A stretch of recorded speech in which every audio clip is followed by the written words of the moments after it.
ابھی مجھے نہیں پتا تھا کہ جہانگیر ترین صاحب نے کسی جماعت کا نام اپنا کو سوچ لیا، رکھ لیا. نام آ رہے تھے کہ جی 3-4 نام ہیں، اس پہ غور ہو رہا ہے.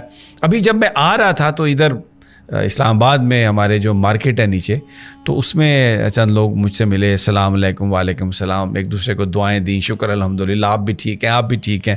تو پھر انہوں نے مجھے یہ کہا کہ بھائی وہ اب جو وہ استحصال پاکستان ہے وہ کیا ہوگا؟ میں نے کہا استحصال پاکستان؟ تو مجھے انہوں نے بتایا کہ خبریں ٹی وی پہ یہ چل رہی ہیں کہ جہانگیر ترین صاحب نے اپنی پارٹی کا نام رکھا ہے استحکام پاکستان.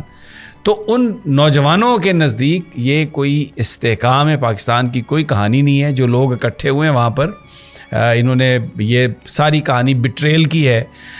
جب یہ پی ٹی آئی میں تھے تو وہاں پر یہ کہتے تھے اپنی قیادت کو کہ اسمبلیاں توڑ دیں اور نکل آئیں اور پتہ نہیں کیا کچھ کریں اور ہمیں کمپرومائز نہیں کرنا، پرویز الہی ایسا ہے، فلاں ایسا ہے، اور بالکل ہم ایک نظریے کی بات کر رہے ہیں. لیکن جیسے ہی تھوڑا مشکل وقت آیا قیادت پر تو یہ سارے ریت کی دیوار کی طرح گر گئے ہیں اور اڑ گئے ہیں چھوٹی سی ہوا سے. اور اب یہ آ گئے ہیں جہانگیر ترین صاحب کے پاس، اور بڑا ایک اشاعیہ ہوا ہے علیم خان کے گھر.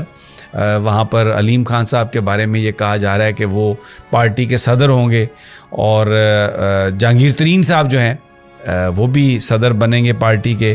لیکن میں حیران ہوں کہ سپریم کورٹ سے یہ نااہل ہیں، یہ نہ الیکشن لڑ سکتے ہیں، نہ کوئی سیاسی جماعت بنا سکتے ہیں، لیکن یہ بنا رہے ہیں جماعت اور بننے جا رہی ہے اور لوگ ان کے ساتھ جا رہے ہیں. کیا وجہ ہے؟ کیوں جا رہے ہیں؟ کس نے انہیں یقین دلایا کہ نواز شریف صاحب ایک ایسے نااہل بندے کو جیتنے دیں گے ان کی جماعت؟ حالانکہ وہ بھی خود نااہل ہیں، نواز شریف بھی نااہل. آپ دیکھیں نا کہ یہ جماعتیں جو اس وقت چل رہی ہیں، Muslim League N led by whom? Led by Nawaz Sharif, نااہل. سپریم کورٹ آف پاکستان کہتی ہے آپ سیاست نہیں کر سکتے، لیکن لوگ ان کے ساتھ ہیں. وزیر اعظم ان کی جماعت کا اور وزراء اور ایم این ایز ان کے ساتھ. پھر آ جائیں جہانگیر ترین صاحب، نااہل، سیاست نہیں کر سکتے، لیکن سیاسی جماعت بنا رہے ہیں. اور اتنا یقین ہے ان کو کہ سپریم کورٹ آف پاکستان ان کی جو نااہلی ہے اس کو ختم کر دے گی. کس نے یقین دلایا انہیں؟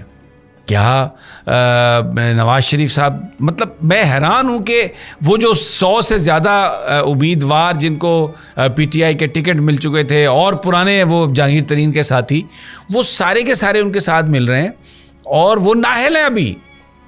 یہ نہیں، لیکن انہیں یہ یقین ہے کہ یہ جو نااہل شخص ہے جو اپنے سائن سے کسی کو پارٹی کا جو ٹکٹ ہے، جو نشان ہے، وہ الاٹ نہیں کر سکتا کیونکہ وہ نااہل ہے، لیکن وہ جا رہے ہیں اس کے ساتھ. اچھا، پھر میں نے ایک کل اور نظارہ دیکھا پرسوں، وہ ایک اور نااہل ان کے ساتھ بیٹھے تھے، سردار تنویر الیاس، سابق وزیر اعظم آزاد کشمیر.